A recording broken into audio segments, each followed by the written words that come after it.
বাগেরহাটে টানা বৃষ্টি ও বঙ্গোপসাগরে সৃষ্ট লঘুচাপের প্রভাবে জোয়ারের পানিতে সুন্দরবন সহ নিম্নাঞ্চল প্লাবিত হয়েছে। এতে তলিয়ে গেছে মাছের ঘের, ঘরবাড়ি, রাস্তাঘাট। পানিবন্দী হয়ে পড়েছে হাজারো মানুষ। বৃষ্টিপাত ও বৈরী আবহাওয়ার কারণে ব্যাহত হচ্ছে মানুষের স্বাভাবিক জীবনযাত্রা। প্রয়োজন ছাড়া মানুষ ঘর থেকে বের হচ্ছে না। বিপাকে পড়েছে দিনমজুর ও নিম্ন আয়ের মানুষেরা। বাগেরহাট সহ উপকূলীয় এলাকায় গত কয়েকদিন ধরে থেমে থেমে হালকা থেকে মাঝারি ধরনের কখনো ভারী বৃষ্টি হচ্ছে। এই বৃষ্টিপাত ও জোয়ারের পানিতে জেলার মোংলা, শরণখোলা, রামপাল, মোরেলগঞ্জ ও সদর উপজেলার নিম্নাঞ্চল প্লাবিত হয়েছে। তলিয়ে গেছে ছোট ছোট মাছের ঘের ও পুকুর।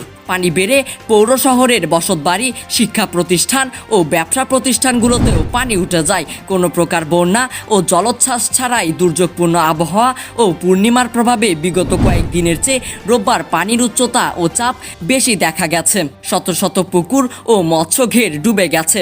মডেলগঞ্জ পৌরসভা সহ 20টি গ্রামের শত শত মানুষ ও গৃহপালিত পশু পানিবন্দী হয়ে পড়েছে। দর্শক, আলোচিত খবরের ভিডিওগুলো সবার আগে পেতে এখনই সাবস্ক্রাইব করুন BDRX নিউজে। সেই সঙ্গে আমাদের ফেসবুক পেজটিতেও ফলো করে দিতে পারেন।